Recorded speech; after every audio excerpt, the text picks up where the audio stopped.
I'm Brent Goff. It's good to have you with us on this Friday. We begin in the Middle East. Israel has accused Hamas of breaking the terms of the Gaza ceasefire by failing to hand over the remains of hostage Shiri Bibas. Hamas says she may have been mistaken for the body of a Palestinian woman killed in an Israeli airstrike. Israel's Prime Minister Benjamin Netanyahu has called it a cruel violation. After months of waiting, another bitter disappointment for Israelis gathered at Tel Aviv's Hostage Square. The remains of Israeli hostage Shiri Bibas, not among the 4 bodies released by Hamas militants. The revelation brought a demand for action and accountability from the victim's family. Prime Minister Benjamin Netanyahu, we did not receive an apology from you in this painful moment. For Ariel and Kafir's sake and for Yarden's sake, we are not seeking revenge right now. The Hamas cruelty only emphasizes the urgent need to bring Shiri back to us, save the lives of the living hostages, and return all the fallen for burial. Israel says Shiri and her 2 children likely died just a few weeks after they were taken by militants during the terror attacks of October the 7th, 2023.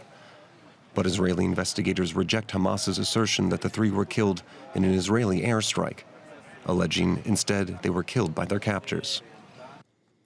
We will work with determination to bring Shiri home together with all our hostages, both living and dead, and ensure that Hamas pays the full price for this cruel and malicious violation of the agreement.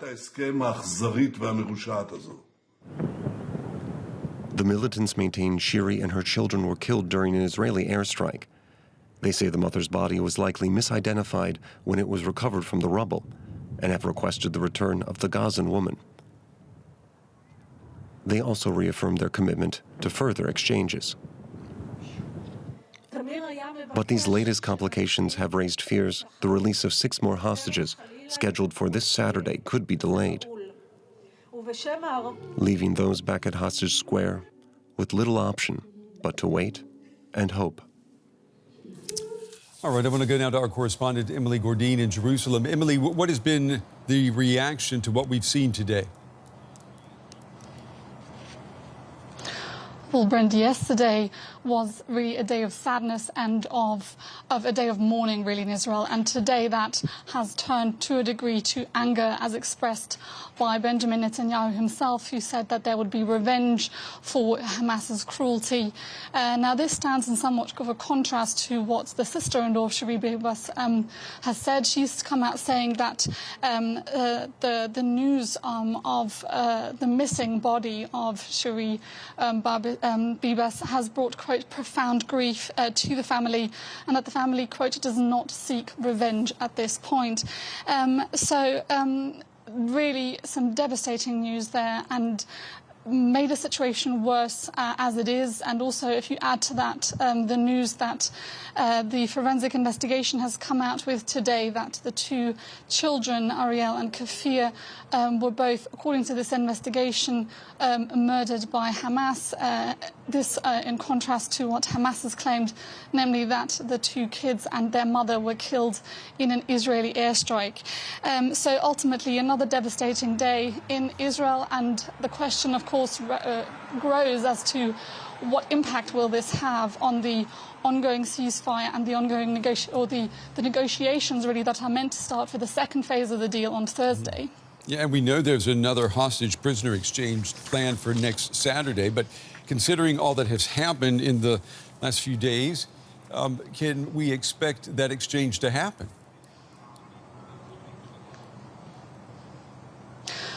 That's right. Tomorrow, 6 remaining living hostages, Israeli hostages, are meant to be released. That in return for many hundred Palestinians who have been held in Israeli prisons. And then on Thursday, we're also meant to see the bodies of 4 Israeli hostages, deceased Israeli hostages, are meant to be handed over by Hamas to Israel as well, thereby concluding the 1st phase of this deal. We're not sure whether this will go through as planned. Certainly in Israel, the hope is that it will continue. Polls suggest that they are adamantly in favour of this deal going forward. And so far, we are not seeing signs that it won't go forward. The bigger question is on the negotiations for the 2nd phase of this deal, which are meant to start on Thursday. We understand that the Israeli Prime Minister today ordered the Israeli army to intensify its offensive in the West Bank. What do we know about the situation there now? Well, I mean, this offensive was launched just shortly after the ceasefire between Hamas and Israel was concluded in Gaza. This operation, as called by the Israelis Iron Wall, has been going on for weeks now. It is, as the IDF says, aimed at targeting militants in the northern part of the West Bank, particularly in Jenin, in Tulkarem and in Tubas. But also, we've also seen military action in other areas. Now, this has come at a huge cost for the civilian population. Over 40,000 people have been displaced. They don't have access to schools, no medical facilities. They're not getting support by the Palestinian Authority. This information by the UN that we've received. We also heard today that a 13-year-old girl, called Rias Amouri, was killed by the IDF today in the occupied West Bank. So we are seeing an increase in violence in the West Bank as it is. Okay, our correspondent Emily Gordine with the latest in Jerusalem. Emily, thank you.